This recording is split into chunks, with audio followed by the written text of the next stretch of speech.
Durante o depoimento do produtor rural Argino Bedin à CPMI, que deveria investigar os atos do dia 8 de janeiro, o deputado pastor Marco Feliciano explicou os motivos para a crueldade dos parlamentares lulistas. O deputado disse: na política verdadeira não existem inimigos, existem adversários. Mas a esquerda não vê os seus antagônicos como adversários, mas sim como inimigos. Então eles tratam da pior maneira possível. São cruéis, são violentos e tudo que tocam acaba apodrecendo. Inclusive quando tocam no nome de gente boa como o senhor. Todavia, neste caso, o efeito é contrário. Eles acabam ficando apodrecidos e não o senhor. O deputado lamentou que um cidadão de bem tenha sido achacado da forma como foi o senhor Bedin e comparou os parlamentares lulistas a uma praga agrícola. Ele disse: as pessoas que o atacaram aqui são iguaizinhos àquela braquiária, são iguaizinhos àquela lagarta. São pessoas que tudo que tocam ferem, machucam, acabam apodrecendo. Feliciano explicou que os comunistas vêm insistindo em uma narrativa de golpe de Estado, mesmo sabendo que isso seria um crime impossível. Ele disse: o que esperar de uma gente assim? O que esperar de pessoas dessa forma, a não ser a truculência, a raivosidade, sempre lutando pelo poder? Não é um projeto de governo que tem o socialismo ou o comunismo.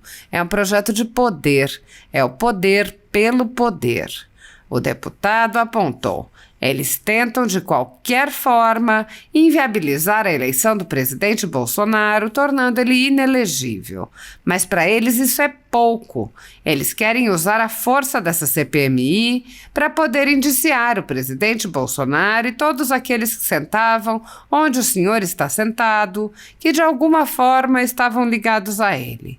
Pastor Marco Feliciano fez um apelo à senadora Elisiane Gama por alguma humanidade e disse: eu queria fazer um apelo à senadora para que ela colocasse a mão na consciência e visse que quem está sentado aqui é um cidadão de bem, é um cidadão que lutou pelo seu país, amparado pela Constituição Federal.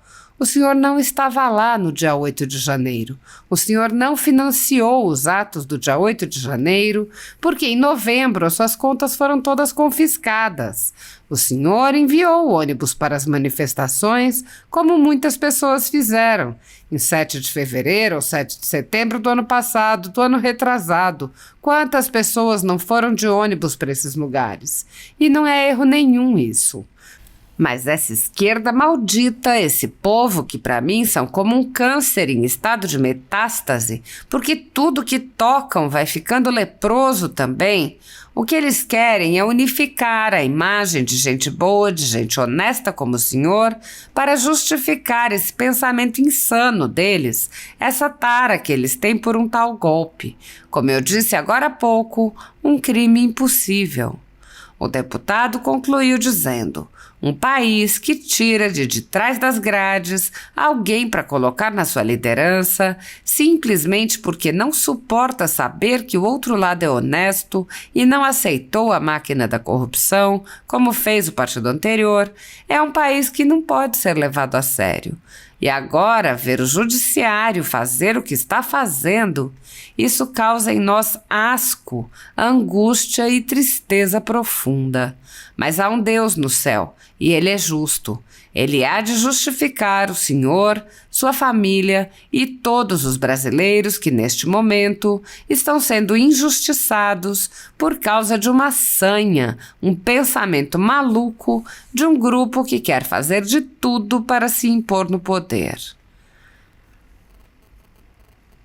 A Constituição brasileira, em seu primeiro artigo, afirma que os fundamentos da República são a soberania, a cidadania, a dignidade da pessoa humana, os valores sociais do trabalho e da livre iniciativa e o pluralismo político. No entanto, para um grupo de pessoas, no qual o ruralista foi incluído, esses fundamentos parecem ser relativizados ou esquecidos. A Folha Política já foi alvo de inquéritos do ministro Alexandre de Moraes no Supremo Tribunal Federal, sofreu busca e apreensão de todos os seus equipamentos e teve seus sigilos quebrados.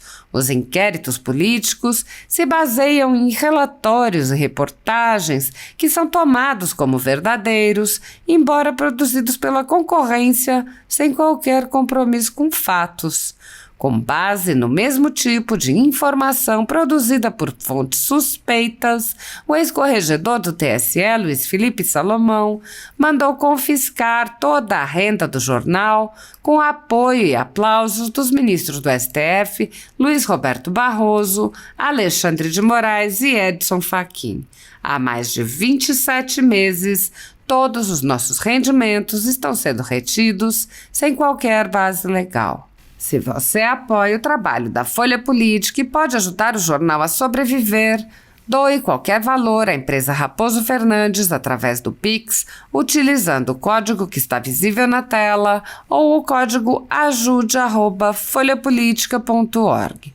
Se preferir transferência ou depósito, a conta da empresa Raposo Fernandes está disponível na descrição deste vídeo e no comentário fixado no topo.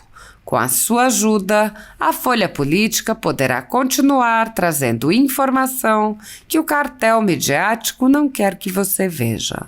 Pix ajude@folhapolitica.org. Assista. Senhor presidente, chegando ao final dos trabalhos da CPMI, eu vi Vossa Excelência tecer esse elogio ao meu respeito, eu fico muito feliz. Tivemos alguns entraves no meio do caminho, né? Deixa eu só me ajeitar aqui. Senhor presidente, senhoras e senhores parlamentares, o Brasil que nos assiste, senhor Agino Bedin, o senhor é muito bem-vindo a essa casa. Senhor presidente, eu gostaria de ver se o senhor pode pedir para os assessores aqui. Eu silêncio. Ouvimos o deputado na sua oratória. Se puder recompor meu tempo, eu agradeço. Como eu estava dizendo, senhor Bedin, o senhor é muito bem-vindo a essa casa, a Casa do Povo, e eu lamento de todo o meu coração que seja numa situação como essa.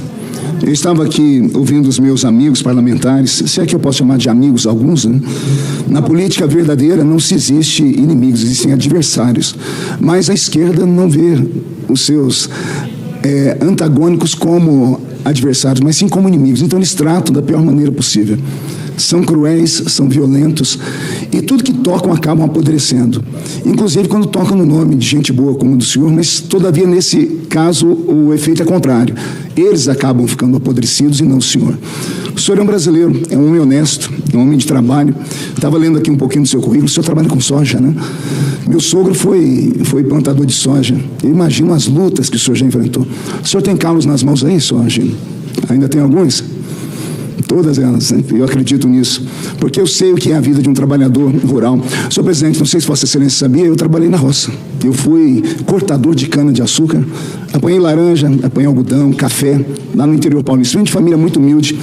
E todas as pessoas que vêm de família humilde e ascendem na vida, ascendem dessa forma, sendo honestos, sendo trabalhadores, como é aqui o senhor Agino.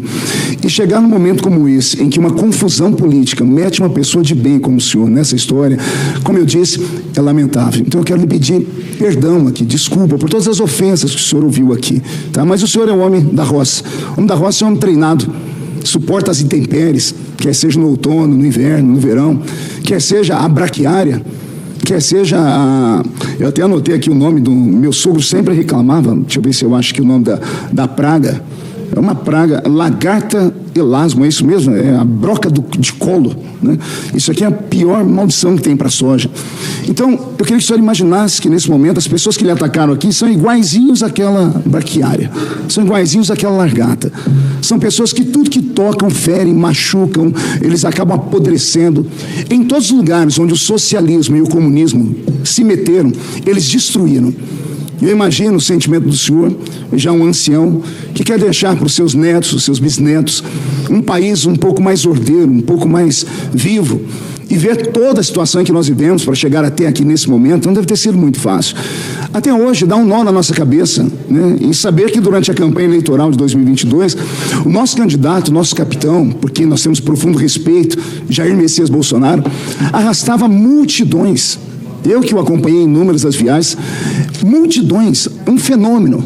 E o outro candidato, quando tentava ajuntar um grupelho de pessoas, ele tinha que colocar seguranças, porque ele não conseguia juntar gente.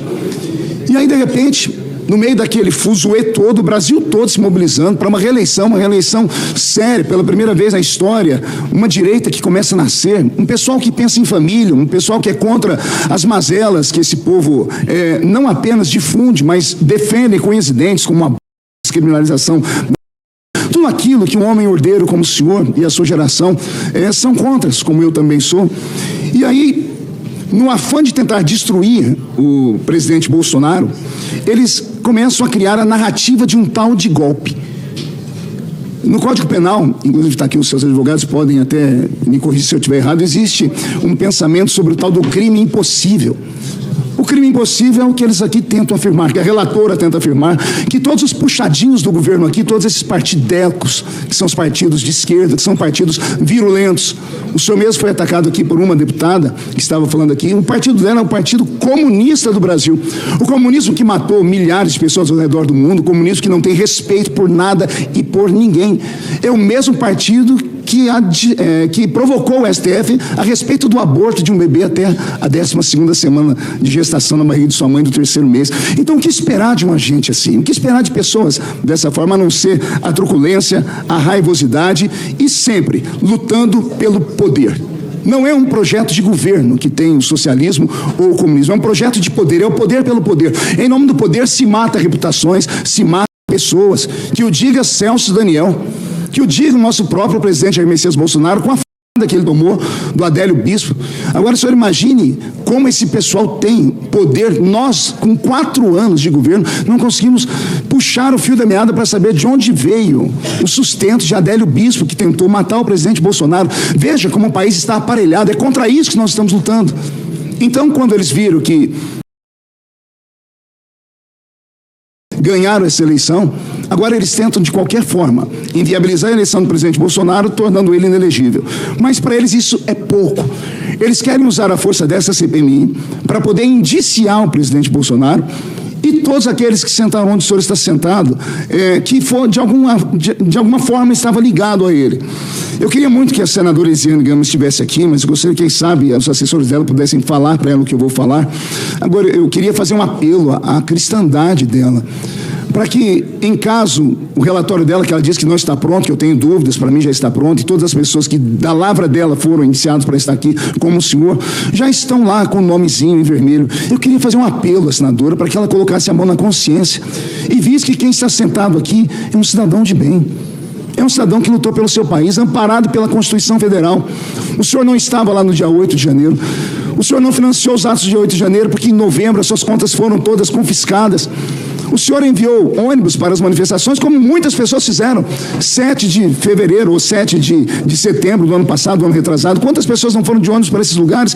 E não é erro nenhum nisso. Mas essa esquerda maldita, esse povo que para mim são como um câncer, em estado de metástase, porque tudo que toca vai ficando leproso também. O que eles querem é unificar a imagem de gente boa, de gente honesta como o senhor, para justificar esse pensamento insano deles, essa tara que eles têm por um tal golpe. Como eu disse agora há pouco, um crime impossível, porque golpe sem arma pesada, golpe justiçadas. E é isso que eu quero apelar para a senadora Elisiane Gama. Ela não nos escuta, mas escuta a Vossa Excelência, presidente Arthur Maia. Quando o senhor estiver com ela, no particular, fale para ela ter um pouquinho de sensibilidade com pessoas, com seres humanos, como o senhor agindo que aqui está. É dolorido. Eu vou terminar aqui, senhor presidente, citando uma frase de um jurista que eu tenho certeza por quem Vossa Excelência tem muito respeito, o grande Rui Barbosa. Rui Barbosa disse assim: de tanto ver triunfar as nulidades, de tanto ver prosperar a desonra, de tanto ver crescer a injustiça, de tanto ver agigantarem-se os poderes nas mãos dos maus, o homem chega a desanimar-se da virtude, a rir-se da honra e a ter vergonha de ser honesto. Um país que tira de trás das grades alguém para colocar na sua liderança, simplesmente porque não suporta saber que o outro lado é honesto e não azeitou a máquina com a corrupção como fez o partido anterior, é um país que não pode ser levado a sério. E agora ver o judiciário fazer o que está fazendo, isso causa em nós asco, angústia e tristeza profunda. Mas há um Deus no céu, e Ele é justo. E Ele há de justificar o senhor, sua família e todos os brasileiros que, nesse momento, estão sendo injustiçados por causa de uma sanha, um pensamento maluco de um grupo que quer fazer de tudo para se impor no poder. Que Deus tenha piedade do nosso país. Era a minha fala, senhor presidente. Muito obrigado. Muito obrigado, deputado. Com a palavra, a próxima oradora inscrita,